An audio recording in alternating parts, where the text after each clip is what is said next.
Well, thank you very much, Dr. Lee, for a very interesting presentation. And I want to personally thank you and SK Hynix for your presentation, but your support of SEMI throughout all the regions of the world. We sincerely appreciate all that you have done for us. It's again a pleasure for me to be here at SEMICON Korea and LED Korea 2014.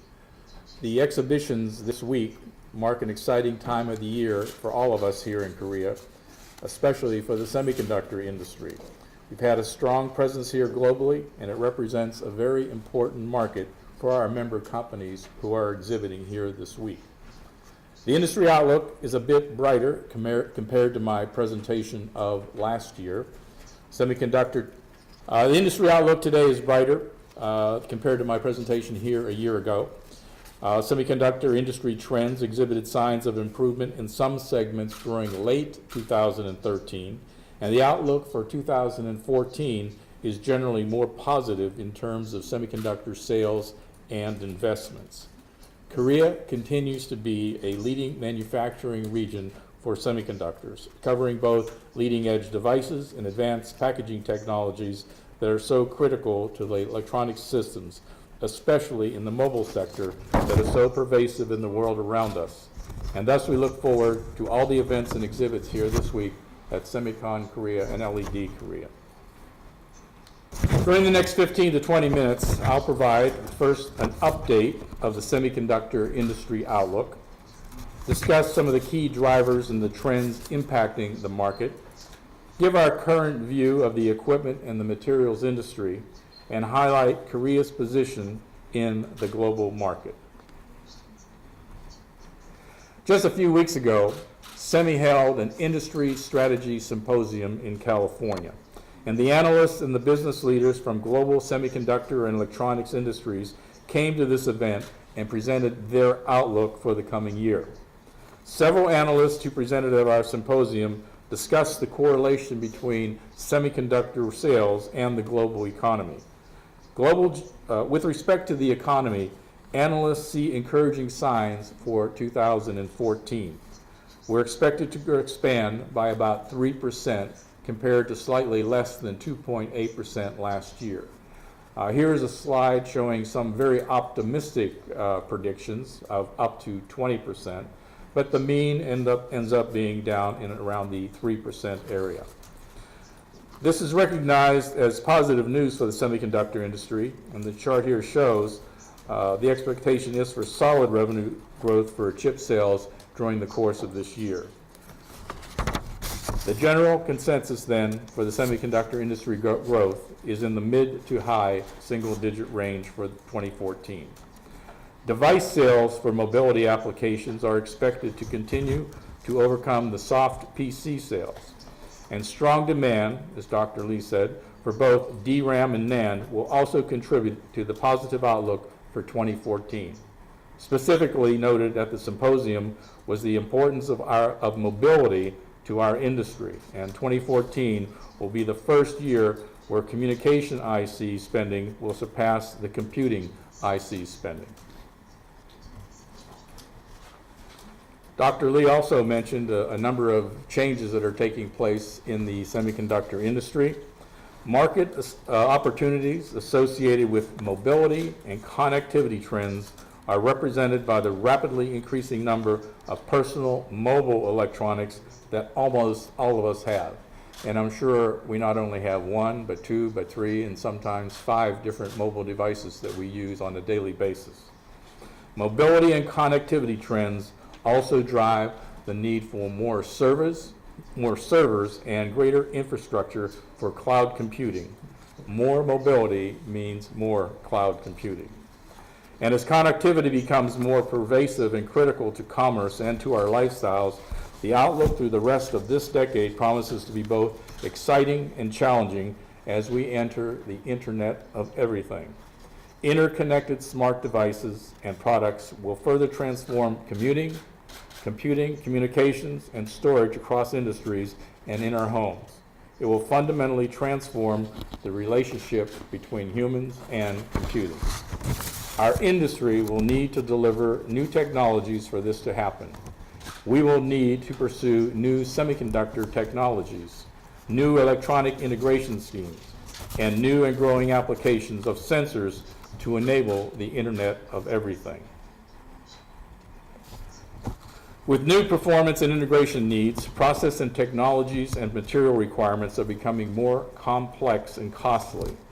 Continued advancements in silicon device performance is more challenging as scaling continues to finer geometries.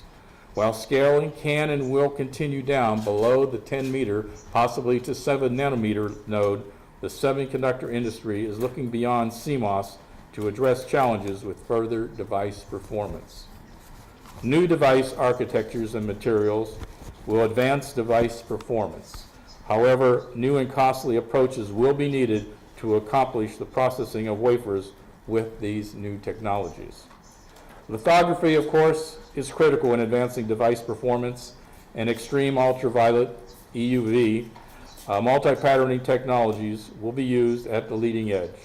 Technical challenges and cost issues are significant concerns impacting both device makers and suppliers. New packaging schemes, such as Dr. Lee mentioned, both 3D architecture and through silicon via, TSV. They will deliver further integration of performance within a small form factor, though the industry needs cost-effective approaches in ramping these technologies, and it needs to address issues around thermal performance, electrical testing, and package reliability. 450 millimeter wafers are viewed as a key lever for reducing device costs in the future, though development costs and the timing of implementation in both the pilot and high volume manufacturing remain unsettled at this time. Ultimately, 450 millimeter wafer technology will be an economic issue and not necessarily a technology issue. The technical challenges highlighted here are complex and beyond the capability of a single company to solve. Companies across the electronics industry supply chain will need to collaborate to improve communication in order to prioritize investments in addressing the key challenges. The good news for companies in our industry is that the demand for innovation remains strong. Now I'd like to take a look at the semi-North American book-to-bill ratio. The North American semi-equipment book-to-bill program represents a 3-month average of order and billing activity of the North American headquartered equipment suppliers to worldwide markets, and many see it as the earliest view of overall spending trends. Here we see a 2-year look at bookings and billings, with both 2013 booking and billings below the peak levels of 2012. However, bookings have improved in the fourth quarter of 2012, and billings are looking up as well. So this points to an overall improvement in spending levels for at least the first part of 2014. For capital equipment, looking at the overall semiconductor equipment forecast, it is expected that the market for new semiconductor equipment will be about $32 billion for 2013, a decrease of about 13% from 2012. For 2014, we are forecasting a 23% increase in equipment spending, which is coming off the weaker 2013. We see equipment spending reaching $39.5 billion in 2014, with Taiwan, Korea, and North America being the largest spending regions. Currently, the 2015 outlook calls for a similar level in spending. For materials, here we look at the silicon wafer shipment index. This is based on monthly data submitted to SEMI by the silicon wafer suppliers. A typical seasonal pattern is apparent as shipments decline in the fourth quarter and will likely remain close to this level in the first quarter of this year. Shipments will begin to improve in the second quarter, and for 2014, we are forecasting between a 5 and a 6% growth in wafer area shipments. This chart summarizes the overall semiconductor materials market forecast. The figures include both fab and packaging materials. The total material spending for 2014 will approach $45 billion US, just slightly above the 2013 level. Spending on materials in Korea will surpass $7 billion in 2014.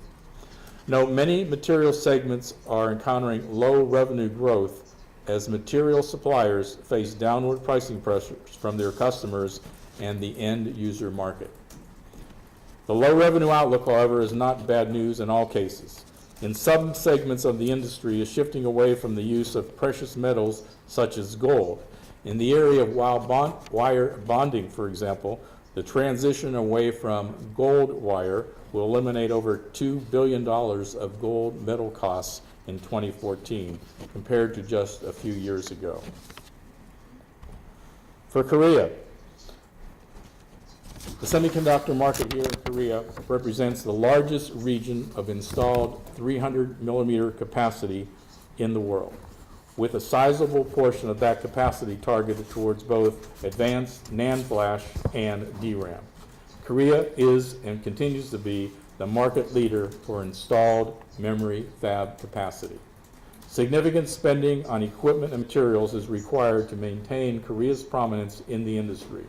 And we see that in our spending outlook for Korea this year, with spending on these two segments to be $14 billion or more in 2014.